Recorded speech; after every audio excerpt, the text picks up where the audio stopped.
Hello, I'm Pat Dennis, and you're listening to the Theatre of Thrills podcast, where today I'm going to talk about Paranormal Activity, The Next of Kin, which is the 7th or 8th installment in the Paranormal Activity franchise. You know it's been going too long because they've now stopped numbering them. They stopped after the 4th one. And apparently it's also a reboot, which I don't know why they've bothered to really stipulate, because it doesn't touch on any of the rest of the franchise. There doesn't appear to be any tie-ins that I could see. I mean, I've only seen the first one and the second to last one at the point of watching this film, but there didn't seem to be any obvious references to previous material. And if you're not touching on any previous material, and you don't need to retcon any previous material, it seems kind of pointless to announce that it's a reboot. You know, in the end, you just look really silly if it doesn't do well, which I don't think this movie did. As I said, I don't have a tremendous amount of experience in the franchise. I have seen the first one. I watched it at a house party or something. I remember there were lots of drinks going around, and, there was like 30 of us piled on a couch watching it, so it wasn't the best atmospheric setup to really be scared by a horror movie, and I know we laughed a lot during it, but I remember it being an okay film. And then I did watch Paranormal Activity: The Ghost Dimension during the pandemic, because it's actually a 3D film, and I watched it while in virtual reality.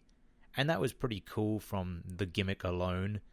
I watched it in big screen VR, where you are sitting in a virtual cinema, which means that the 3D effect was really quite impressive because it can actually come fully out of the screen, and there were all ghost spores and whatnot drifting around the virtual cinema. So I enjoyed it for the gimmick, if nothing else.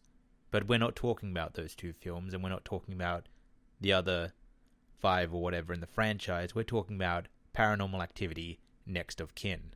This movie is not good. It's really quite bad, in fact.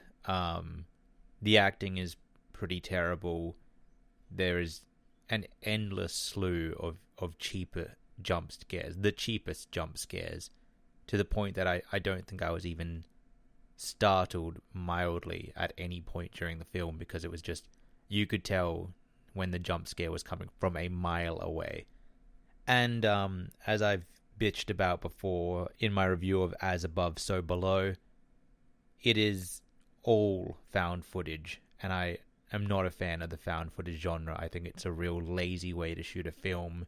It gives you a lot of cheap excuses not to have pacing and good dialogue and any form of cinematography, because you can just say, well, it's natural dialogue. The reason the conversations don't flow interestingly, or they don't speak with any interesting prose, is because it's just capturing their real-life conversation like you're watching a documentary, which might do well to establish the realism, but boy is it boring to listen to these people have their natural conversation about next to nothing just to establish that they're real people. Written dialogue should be better than real-life dialogue. I don't know if you've ever done this, but if next time you're in a public setting, just listen to 2 strangers talk, and I guarantee you, unless they're talking about something interesting like a murder that they've just recently committed, or a breakdown in a relationship or something, in general, everyone's conversation is just terribly boring. It does not make good cinema. And so this genre that aims at emulating real life rather than elevating it really just doesn't appeal to me on a core level. But that's just me. For the same reason, the pacing is terrible. You can't have quick cuts to set things up or anything like that, because you just have to have it playing out as if they were filming random crap and it got cut together after the fact with no pre-planning. You know, it's a genre that thrives on the fact that it feels like it's not a movie, but because of that, it also feels like it's not a movie. And the complete lack of cinematography sucks also. There's no interesting shots because everything has to be POV by design.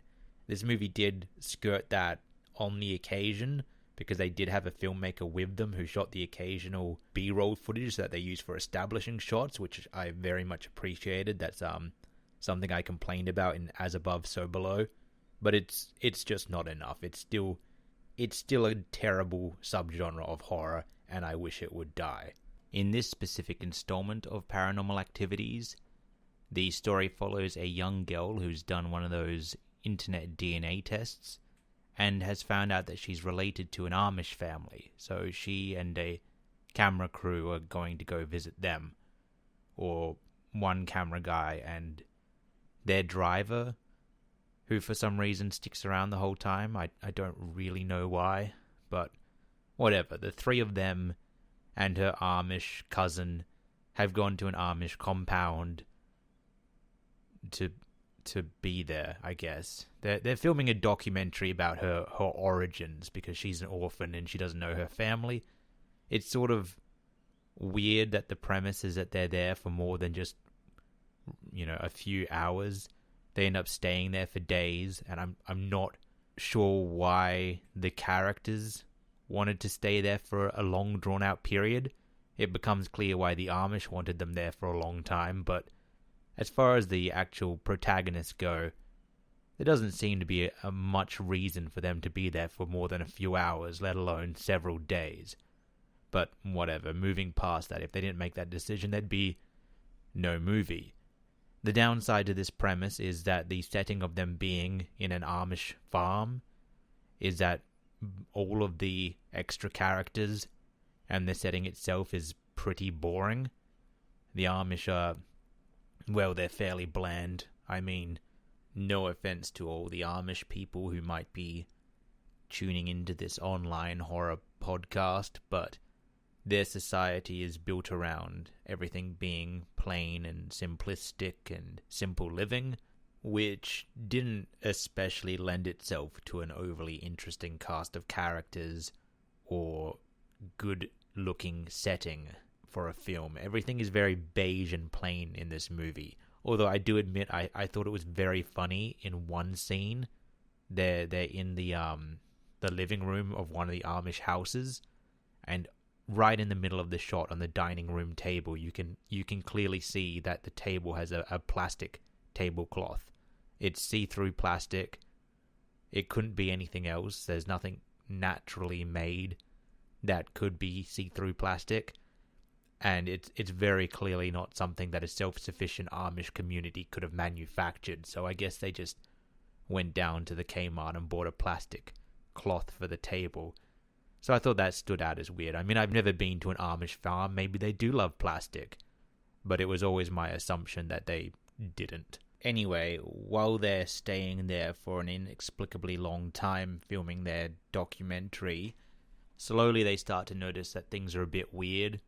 The girl's looking for her mother, who was a member of the Amish community, and they start being told very vague things by the children and whatnot, that, she's still here, and, standard ghost stuff.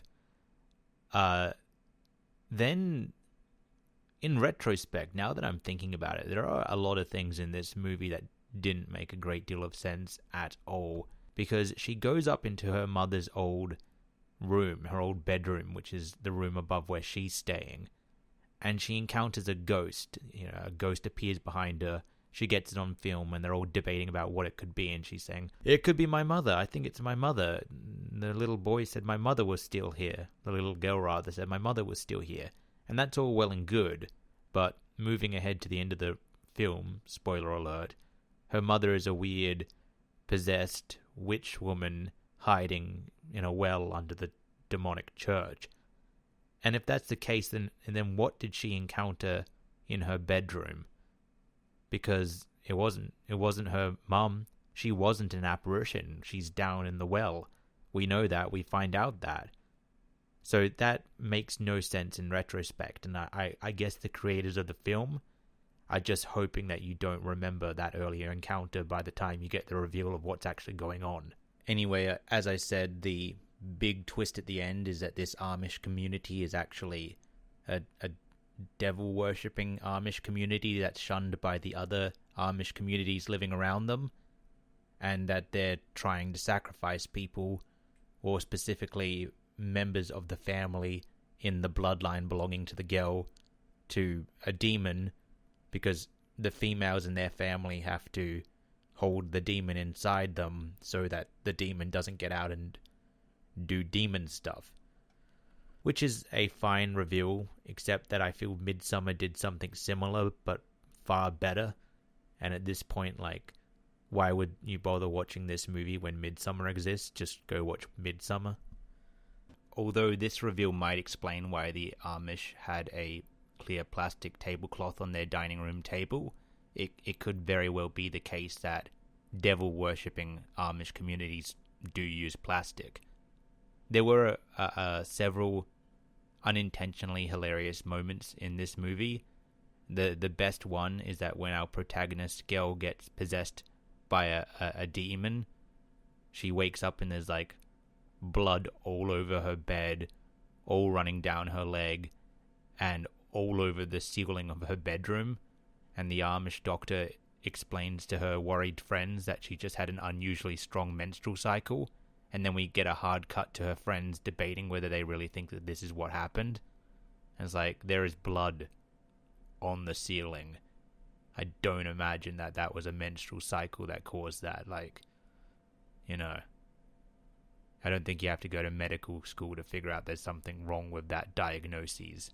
Regardless, because the girl and her friends aren't too interested in getting possessed by a demon, they thwart the ritualistic swap over of her mother to her from happening, and because of this, the demon gets out and just possesses each Amish person in the village one by one, killing everyone. Turns pretty quickly into the Purge, and then the demon just kills a cop and drives away, and that's the end of the movie. It's not good, and once again it becomes very unclear how we're seeing this footage. It's a problem that you see with all of these found footage movies where they're committing to the bit but they don't go all the way. And you know, the final shot is from a police car camera, and it's like, well, who edited this footage together that we're watching? Because this is supposed to be a documentary made out of found footage from the event. That's the entire premise of a found footage film. And it's like, how did they get all of this footage is my question. It's always my question at the end of found footage films. It never seems to be done satisfactorily.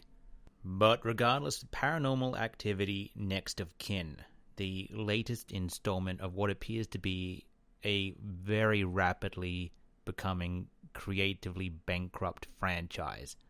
I don't recommend it at all.